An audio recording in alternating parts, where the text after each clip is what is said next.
Sam Rutherford over at Engadget recently did an interview with a couple of workers at Google who specifically have been working on the Pixel Fold, and I think there's a lot of really interesting stuff in that article. So in this video today, we're going to take a look at that article and kind of pick out a few really interesting little facets of it. I'm going to drop a link in the description to the full interview. Of course, I would encourage you to click that link and go read the full interview yourself, because there's going to be things I'm going to leave out, and you should also just go give them a click for doing this really interesting work. So the first thing I want to kind of clue in here is the discussion about the cover display on the Pixel Fold. Okay, so obviously when we talk about the Pixel Fold versus the Z Fold, there is a massive difference in the way that the cover displays look and function. So with the Z Fold, it is a very narrow, very tall device, whereas the Pixel Fold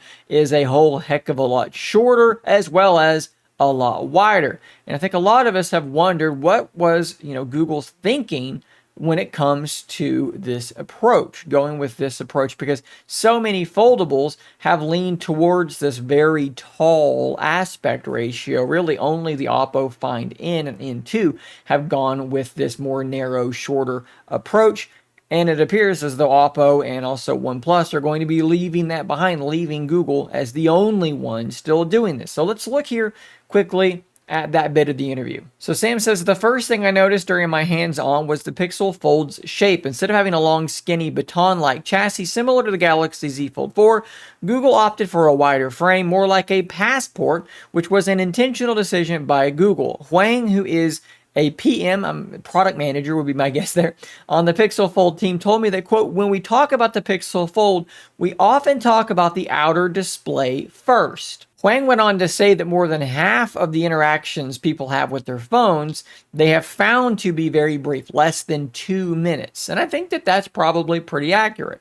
You get a text message, pull out your phone, respond, put it back, you pull it out. As they say in this article, you set an alarm, you change the track you're currently listening to, whatever. More than half under 2 minutes is totally believable. And because of that, you're more than likely to use the cover display for that interaction and only open it up when you're actually settling in for a longer interaction with your phone. And it's because of this that they say they've put just as much attention into how that cover display functions, how it feels to use that, as they have with the bigger tablet display on the inside. And I think this is extremely intelligent, because with something like the Fold 4, you feel like that's not really what's happened. You feel like they've paid a lot of attention to that big display. There's a lot of nice touches there and things work really well.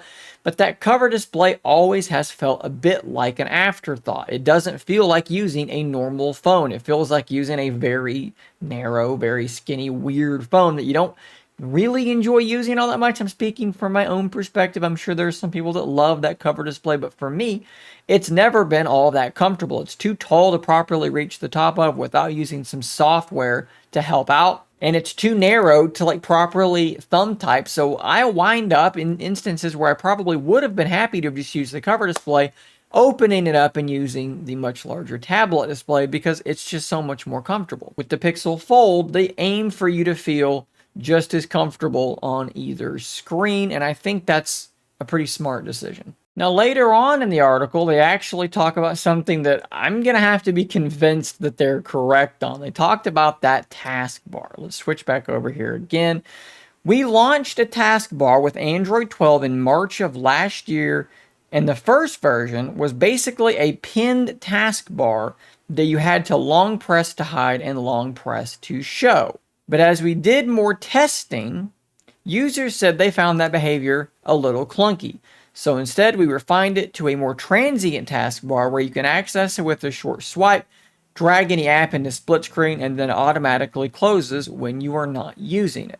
Now, I've not found that prior implementation to be clunky at all. I actually like it a lot. It's what you have on the Z Fold devices currently.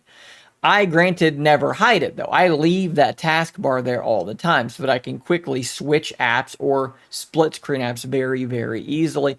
I like that implementation. I like it being there all the time. Now, it may be the case that they felt like with the Pixel Fold being a wider aspect ratio, that having that taskbar always being there was cutting down on the vertical space that they already didn't have a ton of, and that's why they decided to make it transient, as they put it. It comes and it goes. However, like I said, I'm going to have to see this in action and actually use it before I'm willing to say this was the right call, because the Z Fold implementation, the prior implementation from Android 12L, is just always available. And to me, if you can do that in a way that isn't distracting, that's the way to go. It just makes things quicker. The fewer actions you must take to access a feature, the better off you're going to be. The more likely people will be to use that feature. Will people be less likely to multitask on the Pixel Fold because rather than just grabbing the app and split screening, they have to do a short swipe, then grab the app and split screen? I believe that will be the case. I believe people will do it less because there is that extra barrier. So another thing that people talk about a lot when it comes to foldables, in particular foldables like the Z Fold 4, is how thick they are when they are in their phone mode. And of course, with the Pixel Fold, that's not going to be nearly as big of a problem because they've made some decisions to try and mitigate that. One, the device, when it's open, is just extremely thin. I believe it's like 5.8 millimeters, which is absolutely absurd. We are in the range approaching something like Surface Duo, which is not the original Duo, maybe Duo 2, which is really, really impressive. And it makes it so that when it is closed, it is just preposterously thin still. It's only slightly thicker than a standard large flagship phone.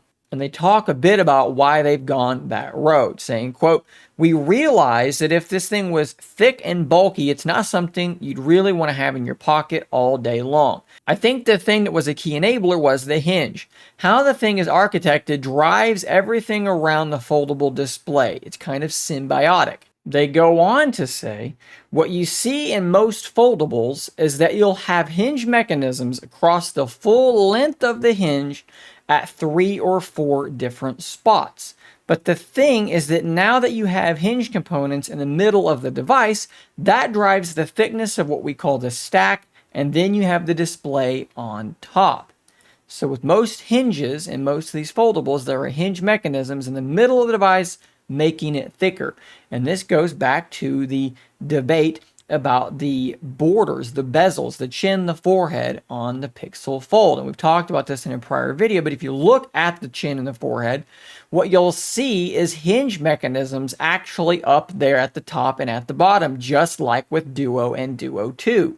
The reason that they're doing this is to keep the device thin. They're moving those hinge components to the outside. Going further, on top of that, Google's architecture helped address what Huang calls fold geometry, which describes how the screen actually bends inside the hinge. Quote, "The hinge allows us to furl the display inwards, which lets the fold extend into that area to further drive down thinness." So it sounds to me almost like by moving those hinge mechanisms to the bezels, you have some open space in there where they can basically let that screen move into when the device is folded, keeping the screen from having to be folded at a severe or tight radius, letting it be more of that water drop, which should help prevent cracking and things like that, but also apparently allows them to do this while not making the device super thick to accommodate this wider radius curve. Talking about the crease, they say it's unappealing, but the bigger question is, how do we mitigate the crease? How do we minimize it? Eventually, what Google decided on was a hybrid approach that produces a fold that's more of a miniature water drop that runs the length of the screen instead of a full crease, which reduces its appearance while also preventing unsightly trenches from forming over time. And this is kind of what it looked like when we first saw images and videos of the crease on the Pixel Fold. It did not look like the very wide radius crease that we've seen on devices from Motorola and Oppo, but it also looked less trench-like than what we've seen, maybe I should say not as deep, if that's easier to understand, than what we've seen on devices from Samsung.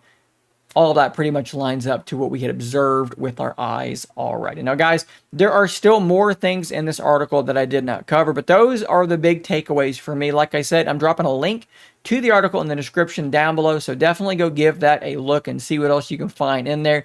And you also want to go give them a click for the reporting that they did. So, Subscribe for more content just like this. I'll see you on the next one. And until next time, stay nerdy, my friends.